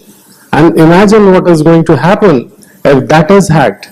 So what for me is important is that we should have a standard practice. Standardization, as Mr. Matthews spoke about in his keynote address, standardization has been missing all over. All these smart cities, they have been happening at a breakneck speed, had all proprietary implementations. They have not followed any standard. So as a result, when we talk about interoperability, when we talk about homogenization, all of them are forming cocoons. There will be islands. So that for me is the biggest challenge today. Very interesting and very valid too. So between partnering to skilled manpower, to how the whole ecosystem is integrated with the various rather than siloed solutions and bring it all together, and how the whole implementation happens on the field, and wrap it around with security are some of the biggest challenges that people need to look at. And somebody said, I don't know if anybody heard the story about everybody puts everything on Facebook nowadays, right? XYZ in Rome or somewhere else, and the burglars know you're not at home, so it's easy for them to come and actually burgle your home if they're hacking or tracking you, right? So in the internet world, everything is out, right? You have an IP address, the IP address could get hacked. Imagine if you had a pacemaker with an IP address and somebody hacks into it. It would actually create a little bit of a challenge. All right, now, so IoT kick-started, and it really took, as a wave of implementations happened. But then artificial intelligence reared its head up and started to come and add some interesting into an IoT setup and implementations. And I think I'll kickstart with Sucheta right now and saying, if you could give me your view of how IoT is, and do you see that as a friend or a foe? Somebody to fear or somebody to love or embrace? So I love how you're putting me on the spot first. No, I think, and let me answer this more from a machine learning, which is a bit of subset of AI, if I may call it that. The way I look at it, we don't have a choice. We can't offer and we can't harness the power of IoT unless we offer analytics, right? Otherwise, we're dealing with relatively straightforward, while masses of data, but relatively straightforward data that's coming in and doing some, either doing some basic triggering or, causing some basic reactions to happen through a relatively dumb machine. The only way we sort of bring some real sort of like this horsepower behind IoT comes alive when we start offering predictive analytics. And to offer predictive analytics, we need to have those engines running that can consume masses of data, analyze it and send out the triggers in real time to make a relatively dumb device take an action. And to me, therefore, it's not the way I look at it, it's not really a choice. We don't have a choice. To make this come alive, we just need to have predictive analytics, and the analytics layer is really the juicy layer in an IoT stack. Yes. That's the way I look at it. So, Rajendra, would you consider AI as friend or foe? You can say it's like liquid oxygen. I think all technology is pretty agnostic. And I think the biggest challenge is the end user. And the intermediaries that are involved in this. That's where the good and the bad starts and the ugly starts manifesting itself, right? So I think this is where we need to begin to start looking. People continuously complain about the loss of privacy and data, but yet every time you download an app, you say, I agree, and you catch a poor network fellow's neck and you say, you caused my problem, you didn't guard my this thing. You've just given away, you say WhatsApp, it has access to all of your addresses, right? Yes. And you've just given it away. And it goes to every other person and say, oh, you know what, Rajan just is using WhatsApp. Wouldn't you like to use WhatsApp? Of course I would. I agree. It goes out from there. So I'm saying is that we've got to take responsibility. I would wager that if you ask this aggregate audience here, how many folks have a firewall or a virus protection on their smartphone? I bet there's not more than that 10% of this folks will have a firewall, and yet you're carrying in your pocket a device that is a pretty powerful computer. Yes. And yet you're vulnerable. And you cause the vulnerability to then manifest itself in our networks. You have a virus or something, and you're sending it attached to some document or some such thing, and it gets viral, and the next thing you know, our networks have to deal with the problem, right? So I think to answer the question, it's agnostic. You have to take responsibility for what it is that you use, the applications that you use, the firewalls you put around, the protections that you have, so that you can ensure that it's not misused. Of course, there'll be the egregious breach, but again, that goes to in terms of saying is that an application or a network also needs to ensure the same type of responsibility. Okay. Ramanujan, your view on fear or embrace? See, I think it's like a decade ago, maybe we were answering a similar question about cell phones, saying whether they are a friend or a foe. I guess it's inevitable. Whether you like it, you'll make it happen faster. If you don't like it, well, maybe you'll be a couple of years down the line, you'll make it happen. There's no question about it, but I think it will definitely help improve the lives of people for sure. any technology, any new technology, the way you use it, you can define that as a friend or a foe. You use a technology to the mass benefit, the benefit of users in a constructive way, it's a friend. If you do it for mass destruction, it's a foe. Absolutely.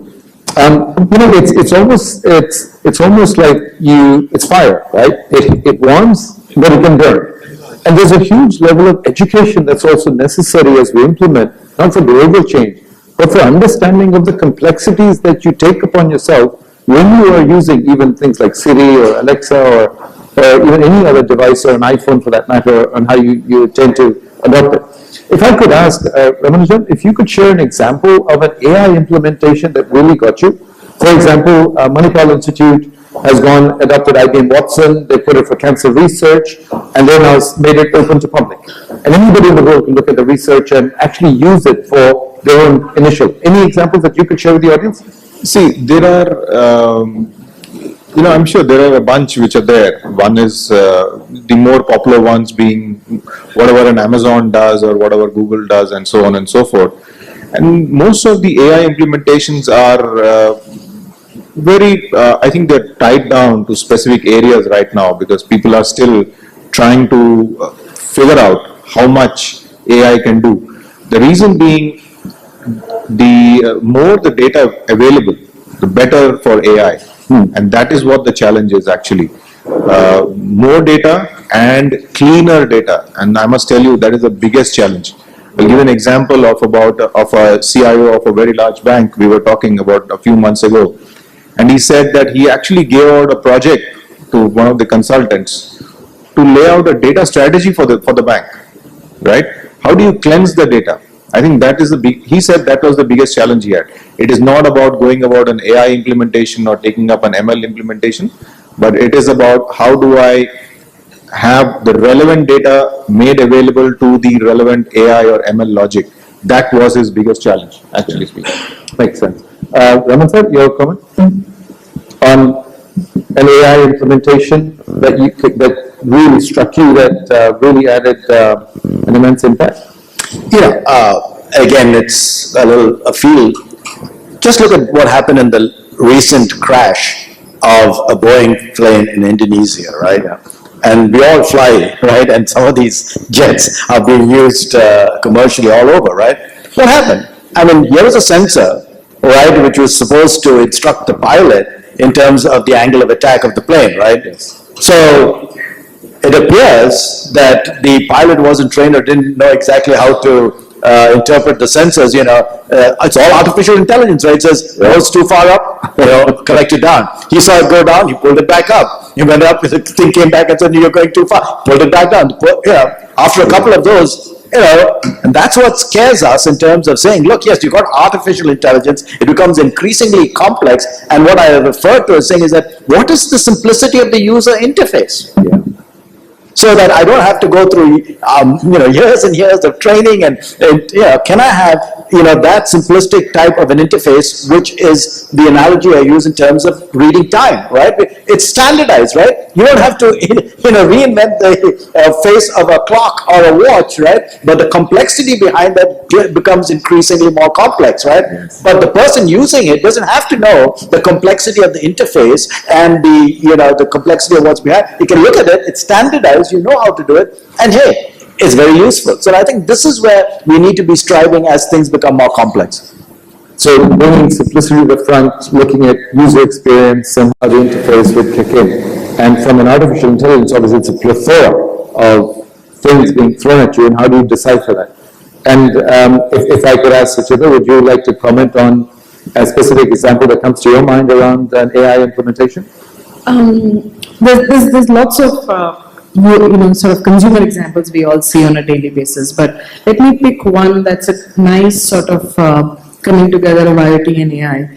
And while I'm not permitted to share specifics, but there are lots of interesting startups working on. So the IoT sensor picks up, for example, you can do facial recognition, can pick up the video, can pick up the feed, can scan an image, can scan a face. But where it gets interesting is when that sensor data or the scan of the face can be used, can be processed quickly using an AI engine, potentially at the edge or with an AI engine, and can go back and query an interesting database, whatever the database might be, a telco database, Aadhaar database, whatever is permitted, let's call it any sort of like massive database, and come back with, push an offer to that customer or predict, God forbid, some sort of, malintent activities that that individual might have been planning to do. So that's where I think it gets interesting. And there are lots of, nascent consumer use cases coming out. The early ones will often be those where, someone can make money or can be viable commercially quickly. Therefore, there are many more in, say, a retail or a consumer type use case where recognition done using an IoT device, processing done using AI, querying of a database, pushing back an offer, for example, an immediate offer. And sort of the most straightforward example would be somebody's in the mall. This sort of loop has happened. You happen to be entering Shopper Stop. You have pushed an offer saying, hey, you know what, there's a, something else discount going on at Lifestyle. So that's sort of like almost, this has become very common now, is the point I'm trying to make. On AI plus IoT coming together. And that brings another example, if I could share. The face recognition as you walk into a store and you're at checkout, that is sometimes gauge your experience of the shopping experience you've had.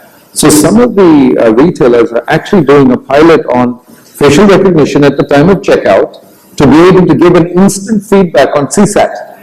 If you're smiling, your satisfaction is not for you to press a button, but just do your facial recognition enough to be able to give a CSAT score right there and then, and to the checkout tiller itself. So it's really trying to change real time how customer sat and customer experience is captured. Right? Fantastic.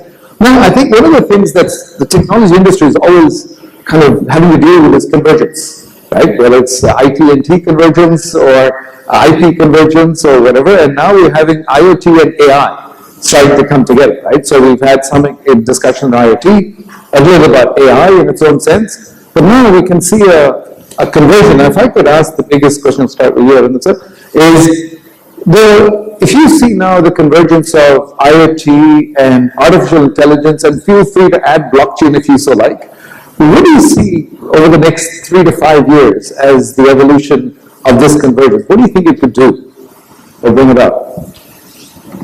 Plenty of things. As I mentioned in my previous conversation in the first remark, is that now AI is coming to the edge. And as AI is coming to the edge, and we are now on the verge of getting 5G technologies which can carry the information in a Ziffy, we are going to see a sea change in the way we live. Imagine all the AI that so far has been done at the back end, the collection of huge amounts of data is happening at the edge itself, and only a minuscule amount of data information which is carried back. Imagine the speed with which the decisions would be taken. So those are the things which are very exciting. So 5 years henceforth, I see a ocean change, but I still am skeptical because of the threat that is looming large, and we are not addressing that in a larger context. Absolutely. It really makes it more difficult, isn't it? Absolutely, yes. Ramanjan, your view on convergence of AIoT? So, in most movies, one comment on what Arindam said, the bad guys generally are more powerful than the good guys, at least till at least the 75% of the movie. That's how it goes. And that is how this will also go.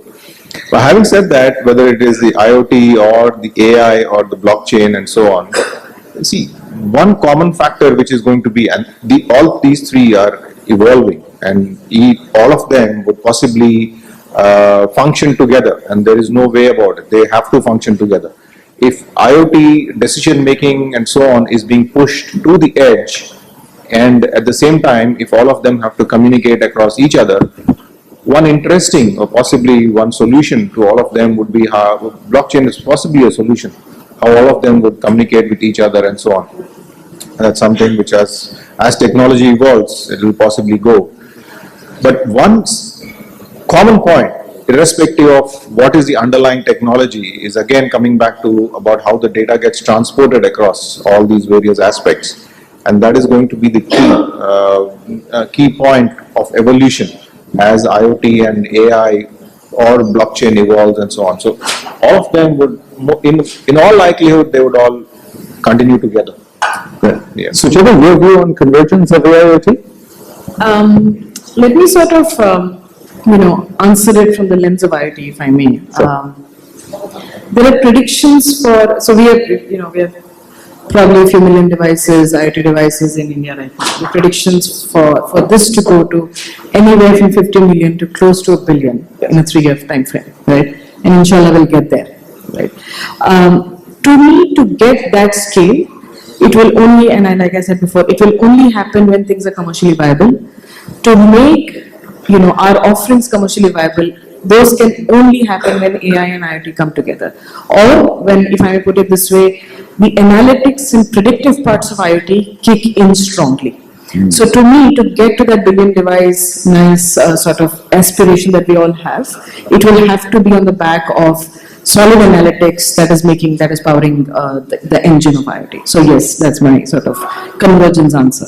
Okay, perfect. And Rajan sir, your view on convergence? Yeah, so I think there's no doubt, but it has to converge. You don't really have a choice anymore, because when we look at our networks, which is the 5G networks, right, one of the unique characteristics of a 5G networks is densification, right? That's exactly why we're rolling it out and these applications. So when we get into that area of 5G, these new technologies, and we're beginning to start slicing on networks and being able to differentiate real time between the various applications and services, you have to be able to say all of this information coming from your sensors and your probes and everything else, the human mind and ability to begin to parse that information for decision making is simply not going to be there. So you have to have artificial intelligence highlighting certain aspects, anomalies or predictive factors that allow you to then take some action at the human level. So I think that's it. Now, talking about convergence with blockchain, our good friends at TRAI have already mandated this in terms of unwanted commercial calls. Yes. So here we are as an industry working through the throes of bringing, artificial intelligence and machine to machine, because, obviously we're using databases of your preferences, in terms of the devices you're using. Look at the problem you had with Apple. Right? Here is the try going after Apple because they wanted to introduce an app, right, that was difficult to introduce into their walled garden, but yet having to be used because you needed to introduce it into a blockchain application that was being developed. So it's happening. Yes. It's no longer a question of theory. Great, thank you. I will be opening up for questions if anybody in the audience would have one after this last question to the panel. So feel free to jot down a little Q question if you have. My last question, now, if you forward fast 10 years, and now you get yourself, not the necessary industry that you're part of, but you as a person, and IoT and artificial intelligence and the way it's being implemented and the sensors are being done, what do you think life would be like in 10 years from now? Very futuristic position, right? Absolutely. 10 years henceforth, I'll be older. Definitely, I would love to have all these technologies to help me live my life in a far better way. So the livability index, what we are aiming at, would become much, much higher, much, much better. The happiness index, the livability index, see, ultimately all technologies are for the betterment of life. And it's unfortunate that we make things too complicated. So we have to work towards that, and maybe these are the technologies which are going to make life far more simpler and better in future. So I see a much, much better life in 10 years henceforth. Could you give an example what that would be? Like walking on the street, no pollution in NCR? Pollution, at least it will be controlled, because unless we do a population control, that's not likely to happen very soon. But definitely there will be technological means to at least counter that effect. See, transportation, the intelligent transportation to my aid, transportation at my doorstep without having the need of my thinking about a private vehicle, those should be available. groceries to my doorstep, my health needs, my requirements are already analyzed by the AI engines and brought to me in a secure manner. My data is secure so that the threats by miscreants are minimized. So all these aspects would make life for every individual. The kids will be safer. So I can think that, okay, better law enforcement, the law enforcement agencies would be aided by these technologies to take care of the law and order of the country much better way. So these are the things that are likely to happen. So technology for a much better quality of life. Absolutely. Where life is worth living. And happier people. So the cameras capturing people, more people smiling than frowning. Yeah, absolutely. I agree with Ramanujam, your view, 10 years out, what do you see as yourself? Yeah, so, I think it is all for the good, for sure, right? And just to borrow from the previous session, what Mr. Mathur spoke about and so on, that government is looking at areas which will benefit the society for adopting, they're looking to adopt IoT or AI and so on, so that for overall upliftment of the society across all the various social sectors and so on. Now, and there would always be regulators, like Mr. Rajan said, there would always be regulators who would bring in laws so that the miscreants are controlled. Yes. And for 99 and plus % of the population, these are all things which only will improve the quality of their life. And that's the way technology anyway goes. Yeah. Sucheta, 10 years out, you're 10-month-old, will be a little older. I think I have just two words. It'll be simpler and it'll be safer. I think that's the aspiration. If we all get our act right, Yeah. that's how it should be. Perfect. And Rajan sir? 20 years ago, right, when desktops became ubiquitous, I was told that I would have more leisure and paper would go out of fashion. Right? Today, I'm working much harder, I have less leisure, and paper companies are making a bundle. Right? So there's a danger in making these types of predictions. But I think, one of the things, I look at my children, right? And their generation are complaining of burnout at 25. Oh, yeah. Our generation complained of burnout at 45. Yes. So I think we have to be very careful in terms of how all of this technology from a business perspective has to drive productivity. Yes. Right? And the thing that sustains our economy is this increasing and incessant need for productivity, Yes. right? Enhancements. And 10 years, I'm glad I'm going to be in retirement. Because I'm not sure that I can keep up with this incessant ability and need that business is going to put on people, right? On, hey, if you took 10 decisions today, you're going to be making 30 decisions tomorrow. And all of AI and everything else is going to help you do it. So, as I said, that's kind of the downside, and I'm sure, as Mr. Bhattacharya said, there's all these positive dimensions, and hopefully they'll be there. But I really have a concern for the younger generation, that has all of this convenience. But the business world, unless something dramatically changes in terms of the way we ask for productivity changes, and I think this is what we're seeing in terms of some of the disruptions happening in Europe and in America, in regime change and all of this, is because of this inability for us to address this factor. Okay, so let me just throw to the audience. Anybody have a question that you'd like to pass up or ask the panel? If we could have one or two questions, we'll take, right? Yeah, maybe we can have two questions. That's it? Okay, cool. Good afternoon, everybody. I'm Jagdish from Mobilite, and we are into affordable IoT and blockchain. So I have a small thing to share. My grandma is in Bikaner, and I have two sensors on her. One is in the washroom, and another one is on the bed. So because the heart attacks, occur early in the morning. So if she doesn't get up, I get an app notification to call her. And another one is in the washroom, so if she is there for a longer period, then also I get a notification so I can call the servant so she can knock and come, bring her out. My question is here, the IoT sensors we are getting from Shenzhen and from Taiwan are getting smarter. Yes. But their standardization in India is tedious process, and it's making it not affordable anymore. Any queries? I'll probably channel that question to Rajan sir first, and Arindam, if you'd like to maybe give it a go. So, yeah, I mean, your question actually resonates with the way we work. CDOT, along with DOT, had been working towards it for the last 5 years. So we felt the same scenario, that all these proliferation of IoT sensors, devices are happening, applications are happening, and most of it is something which is very proprietary, very vendor locked in and siloed. And there should be a standard, so that standard prevails today. But the problem is that the solution providers has to adopt to that particular standard. That standard, and the standard is such that it is agnostic to network, it is agnostic to devices, it is agnostic to application. Right? It is called 1M2, and it's done by a global SDOs. We are partner to that.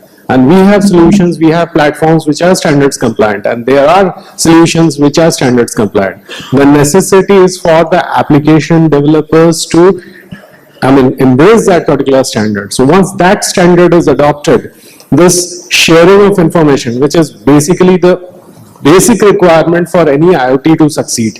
Because until and unless divergent sensors, divergent applications share data in a secure and authenticated way, then and only then your information will be secured, your privacy will be maintained.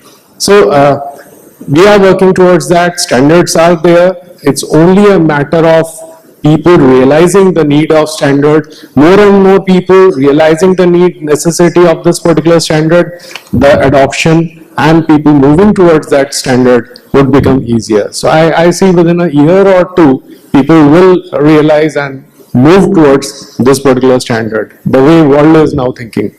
Okay, so if I could put a hold to this session right now, considering Shashi is right here looking at us quite grimly. I'd like to thank the panel. A huge round of applause for a fantastic discussion with the panel. Thank you very much. Shashi, over to you. Ladies and gentlemen, we are running short of time. The Secretary, MIT, is already here.